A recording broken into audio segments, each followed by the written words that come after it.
Untuk jenis pekerjaan yang selanjutnya yaitu pengembalian kondisi dan juga pekerjaan minor. Nah, untuk jenis pekerjaan ini juga diperhitungkan dalam rencana anggaran biaya dan jangan sampai dilupakan atau diabaikan. Nah, untuk pengembalian kondisi ini dapat berupa pengembalian kondisi perkerasan lama, kondisi bau jalan lama pada perkerasan bertutup aspal, kemudian pengembalian kondisi selokan, saluran air, galian timbunan, dan penghijauan. Misalnya jika pada sebuah jalan yang baru saja dibangun dapat dilihat berupa penanaman bibit-bibit tanaman atau bibit-bibit pohon yang ada di bagian median jalan maupun di bagian tepi jalan. Nah, hal ini merupakan salah satu dari pengembalian kondisi penghijauan.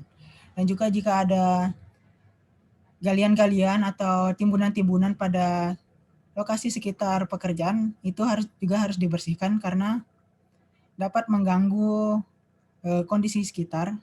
Dan juga untuk pengembalian kondisi tersebut, misalnya pembuangan galian yang tidak diperlukan, itu juga termasuk dalam anggaran biayanya dan dapat diperhitungkan biayanya.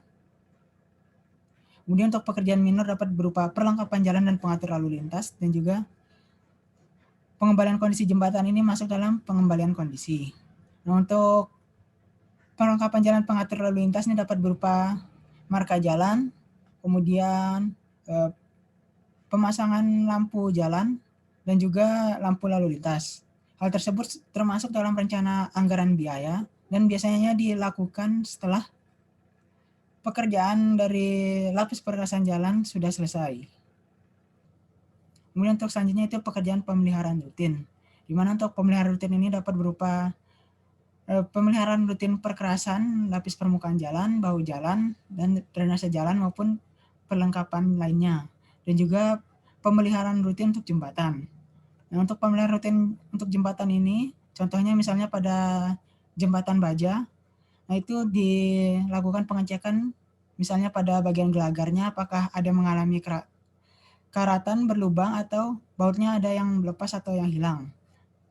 Kemudian jika ada bautnya yang lepas atau rusak, kemudian bautnya dipasang lagi dengan yang baru.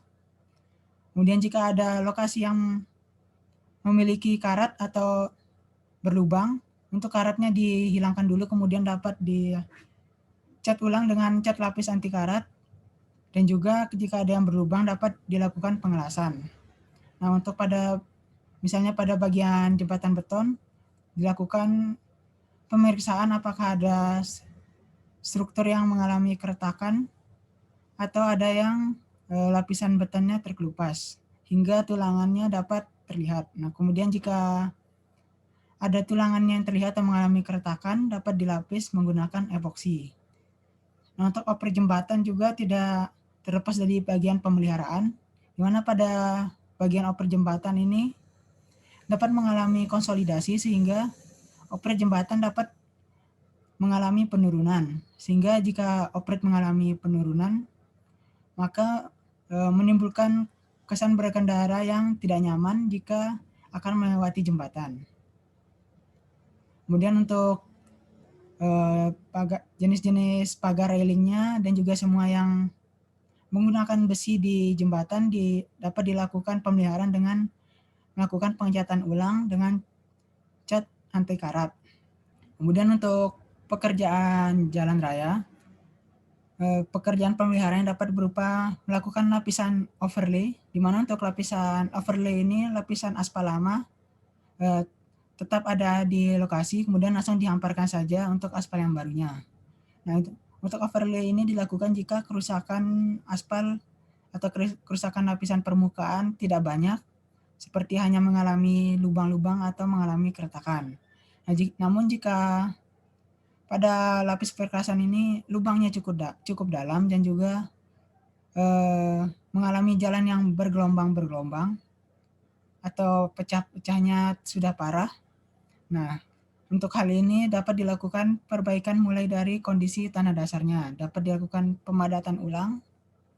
Nah, hal ini dapat terjadi jika air masuk ke dalam lapisan perkerasan jalannya sehingga dalam lapis perkerasannya ini mengandung banyak air sehingga menciptakan kondisi yang tidak stabil untuk lapis perkerasan jalan ini.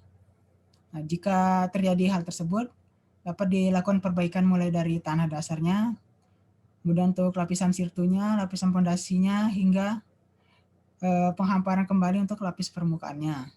Nah, untuk bahu jalan biasanya dilakukan pembersihan dari bahan-bahan organik seperti rumput dan juga pohon. Nah, bahkan jika ada bangunan liar di bahu jalan pun perlu ditertibkan juga agar tidak mengganggu lalu lintas jalan, karena bahu jalan ini disiapkan untuk kendaraan berhenti jika mengalami kondisi darurat. Selanjutnya untuk pembuatan metode pelaksanaan dapat dilakukan berdasarkan hal-hal tertentu. Misalnya dari site plan-nya, kebutuhan alat produktivitasnya, kebutuhan tenaga kerja, kebutuhan material, urutan tahapan pekerjaan, dan sketsa penjelasan, di mana hal-hal ini akan mempengaruhi dari pembuatan dari metode pelaksanaannya. Dan juga dilihat analisis harga satuannya. Kemudian perlu diperhatikan juga untuk unit price-nya. Untuk unit price-nya ini memenuhi 3 kriteria, yaitu ekonomis, wajar, dan efisien.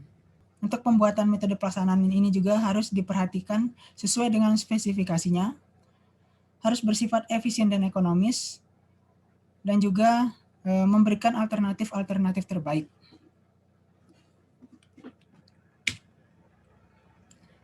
Sekian untuk pertemuan kali ini. Jika ada yang ingin ditanyakan dapat melalui media yang tersedia. Terima kasih. Assalamualaikum warahmatullahi wabarakatuh.